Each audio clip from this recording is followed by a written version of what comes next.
Hello, good day, people, and welcome to today's episode of Social Media Roundup with Technics.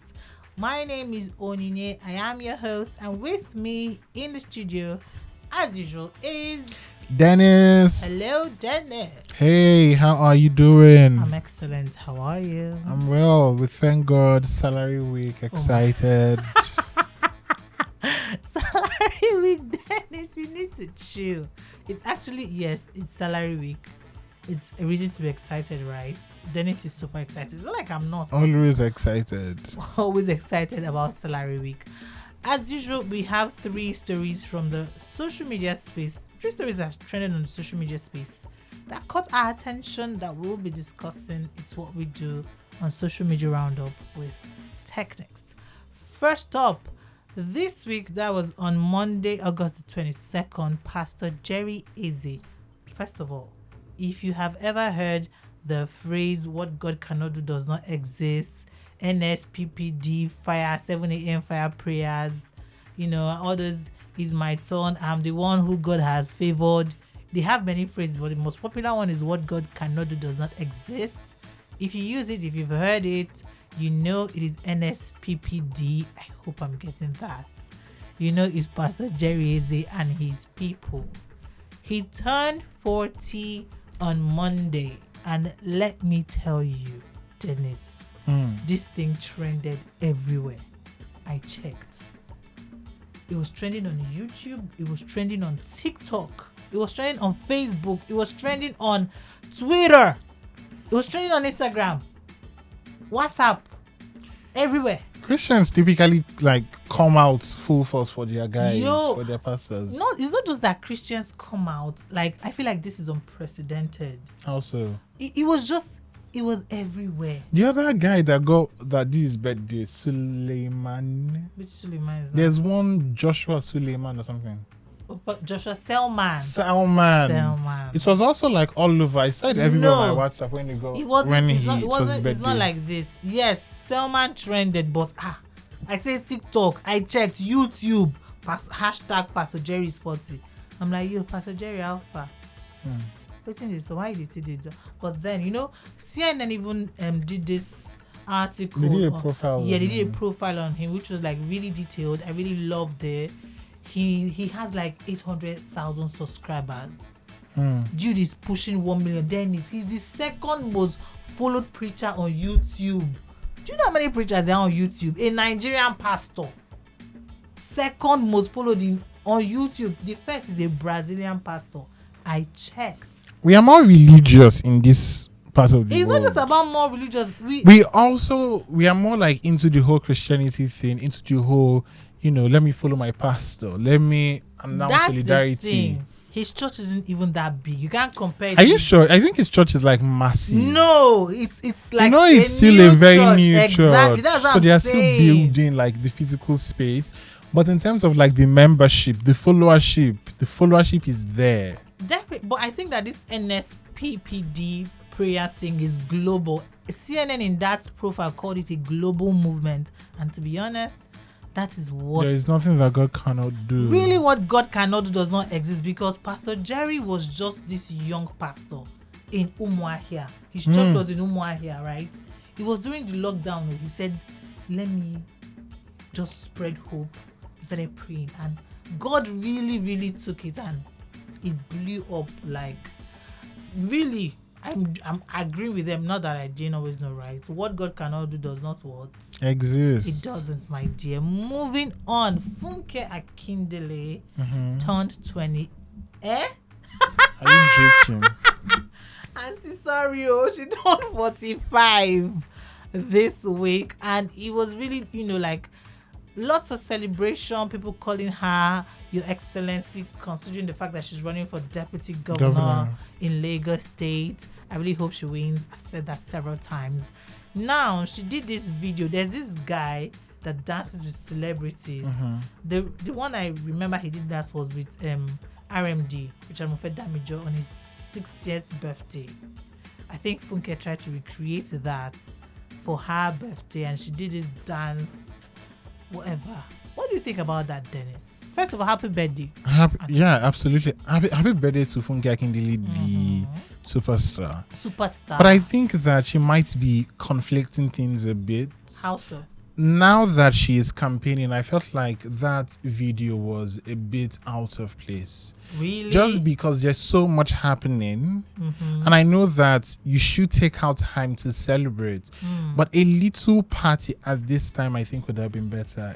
It came off to some people as a bit juvenile, a bit unserious, a bit, is this who we want to vote? And I know that like those are not like the things on the chopping block when it comes to who is going to be a good leader. But those are the things that many people look out for. And what I think our administration needs to realize and the team needs to realize is that Funke Akindele is not campaigning for social media. She's not campaigning for feminist women. She's campaigning for every single Lagosian. And for her to win, she has to win many people, including people who do not agree with her, including people who do not think that a woman should be in a leadership position. She needs to win them on her side. Is this how she will do it? I don't think so. Firstly, on the issue of a woman or whatever, in Lagos State, we have talked about this on this show. Historically, always have women as the deputy governor. Not currently, though. Well, not currently. It was only Sanwo-Olu who changed that. But Lagos State, go way back, always had women. I think it's like their culture. Not culture. They just decided that this is... It's the precedent, sort of. Exactly. That's the word. So, on her dancing, you know the incoming governor in Osun State, Adeleke. He's a dancer everywhere. Like Davido sang about him. Ijo Baba, Shino Rambo. Now it was Adeleke he was talking about. He dances everywhere, and people voted him in for governor.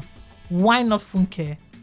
And this gets me back to how we have stricter rules for women. We do, absolutely. Adeleke can dance, and he is already governor, and he's been dancing. But Funke shouldn't dance. You know, now that you just said, I just remember that there was also another video of the Prime Minister of New Zealand. Was exactly. Is it the Prime Minister of New Zealand? No, it's not New Zealand. It's New It's Zealand. not Jacinda Ardern. Jacinda Ardern is New Zealand. You know, it's not Jacinda Ardern. It's another Prime Minister. What country then? Can't remember. But it's in that there's region, a Prime Minister. right? Maybe you can check your phone. There's a Prime Minister in that region, the European region, who was also dancing, and many people were outraged at a party. And many people were like outraged that why is she dancing? This is not what we want of a Prime Minister. There are weirdly in the society, even in this world, even in a progressive country like that. Yeah, so you do agree that the rules for women can be different, and it shouldn't be. So if anyone who has concerns about Funke's dancing, I do not see it as a problem. If Adeleke can dance his way into governorship, why not Funke?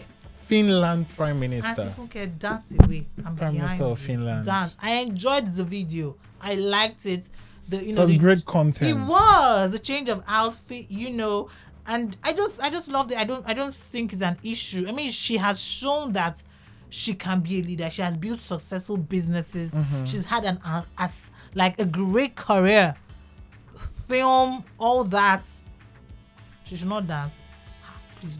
Happy dance. And there are people who also feel like because she did not perform very well during that interview, she did with her rise.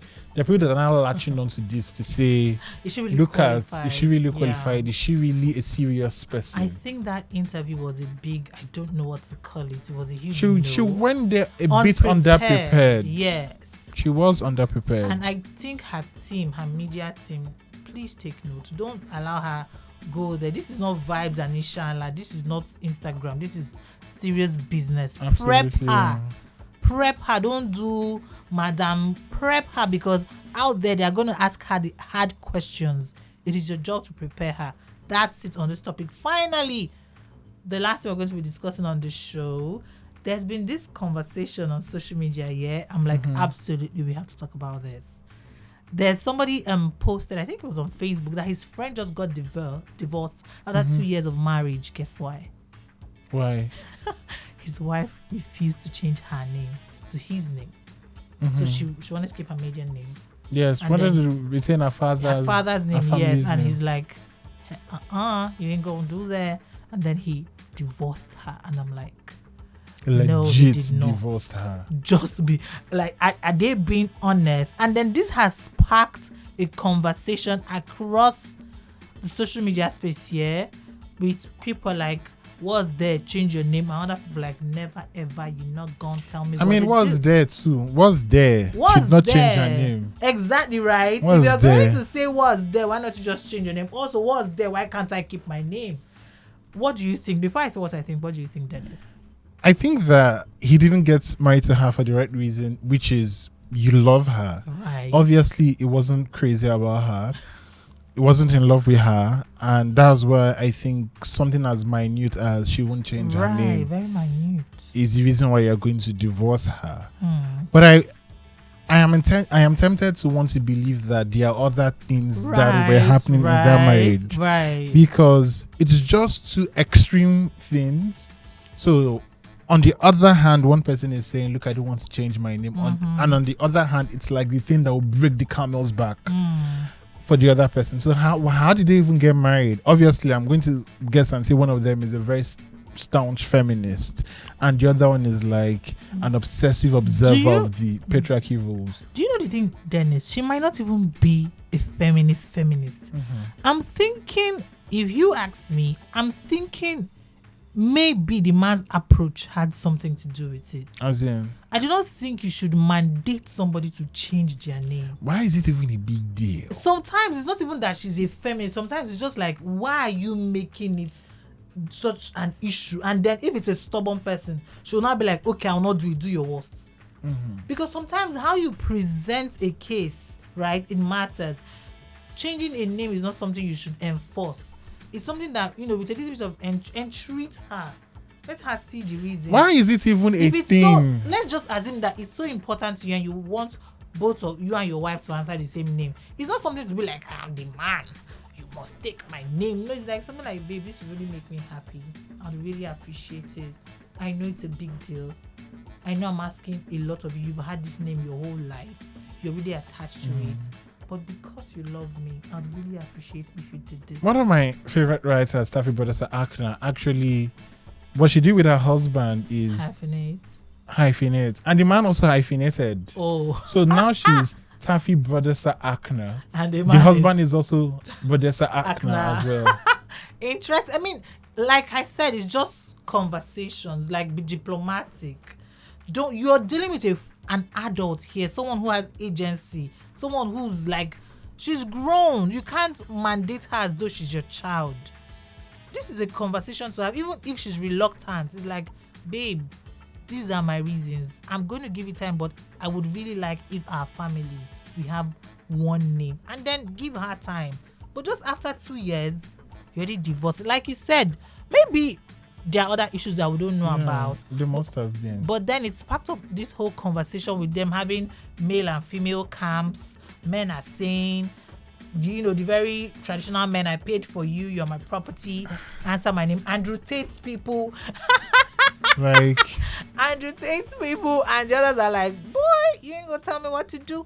I'm gonna keep my name. But then I think just the way we also perpetuate the gender wars, like when you see someone who every single living, breathing moment of their life is about the gender wars, always is very unhealthy to really help them see any way that they can compromise things. I honestly think it's a waste of time. I do not engage them. If you want to live your life fighting with the opposite sex or the other gender, good for you.